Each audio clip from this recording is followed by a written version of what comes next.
They said the old Marrow House had been empty for 40 years. They were wrong, it hadn't been empty. It had been waiting. On the outskirts of the forgotten town of Delcroft stood a two-story house, its walls sagging like tired lungs, its windows coated with grime thick enough to hide the darkness inside. People didn't walk past Marrow House after sundown, not because of superstition, but because of the strange, low hum that came from within its walls.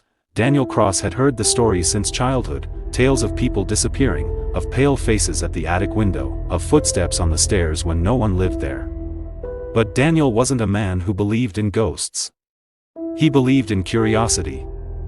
And curiosity had killed far more men than spirits ever did. It was a rain-heavy evening when he finally decided to step inside. The rusted front gate moaned as he pushed it open, the air smelling of wet earth and something sharper, iron, maybe blood. He wasn't sure. Inside, the air was colder than the outside by several degrees. The hallway stretched before him, lined with faded portraits whose eyes seemed too real, too watchful. Every step Daniel took echoed unnaturally, as if the walls were swallowing the sound. A second later, he stopped in the living room. The furniture was draped in yellowed sheets, but there was a disturbance. A chair turned slightly toward the center of the room, as though someone had been sitting there recently. The low hum grew louder here, resonating through his bones. Daniel's flashlight flickered, and when it came back, the chair was facing him. His breath caught. It had been facing away a moment ago. He told himself it was his imagination. He'd brushed past it, maybe nudged it. But then came the whisper. It was not a voice made by human lungs. It was too deep, too cold. It slid into his mind rather than his ears. Sit. Daniel turned to leave. But the hallway was gone. In its place was a corridor of black, stretching endlessly, lit only by the faint glow of the portraits, whose painted faces now smiled. He ran. Every door he opened led to another wrong place. Rooms with ceilings too low, rooms filled with still water, rooms where shadows were shaped like people but did not move when he did. He found the basement door by accident. It was ajar. From below came the hum, now more like a breathing, slow and deliberate. The wooden steps bowed under his weight as he descended. Each step down made the air heavier, pressing against his ribs. At the bottom, he found a single wooden chair. A noose hung above it. Behind it, in the deepest corner of the room, the darkness seemed thicker, as though it had weight, as though it was looking back at him. Something moved inside that darkness. Long, skeletal fingers curled around the edge of the wall. A pale head emerged, hair dripping black liquid. Its eyes were bottomless pits, but inside them something writhed, shifting like maggots. It smiled. You finally came, it said in a voice that matched the hum. The house promised me someone. Daniel stepped back, but the floor was no longer wood. It was soft, breathing. He realized too late he was standing on something's chest.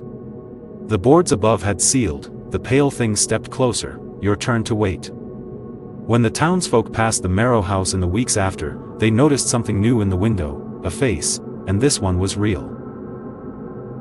3 weeks had passed since Daniel vanished. The police filed him under missing person. The townsfolk filed him under inevitable. People who went into the Marrow House didn't come back, but that didn't stop Claire Holt. Claire wasn't a thrill seeker. She wasn't a skeptic trying to disprove legends. She was Daniel's sister.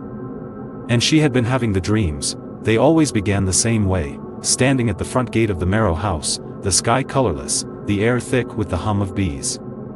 Then a voice from inside, whispering her name over and over, each time closer. Sometimes it was Daniel's voice. Sometimes it was not. One night, the dream changed. The whisper wasn't asking her to enter. It was telling her she was already inside. That was when she decided to go. It was a windless night, yet the trees around the property swayed, their branches clawing at the air. She pushed the gate open and froze. Her name, it came from inside the house, clear and deliberate. She stepped in. The front door closed behind her with a sound like a held breath. The hallway was different now, longer, lined with new portraits. Every single one was of her.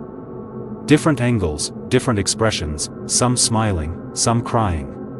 In one, she was asleep. Claire's stomach turned cold. Daniel?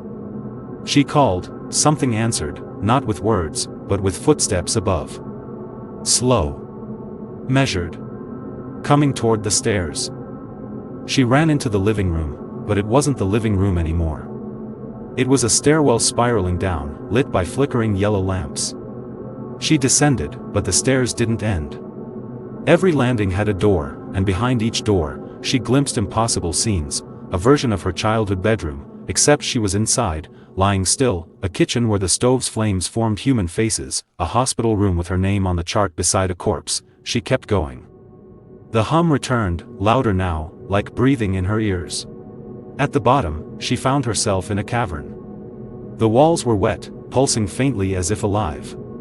Shapes moved inside them, faces pressing against the surface before sliding away, and then she saw him. Daniel stood at the far side, pale, unmoving, his eyes black voids. "Claire," he said, and his voice was wrong. "Stay. Please." Something stirred behind him, tall, gaunt, with joints that bent the wrong way. It leaned down beside his head and whispered into his ear. Daniel repeated it, "Your turn." The cavern walls split open. Hands, dozens, emerged from inside, their nails sharp as glass.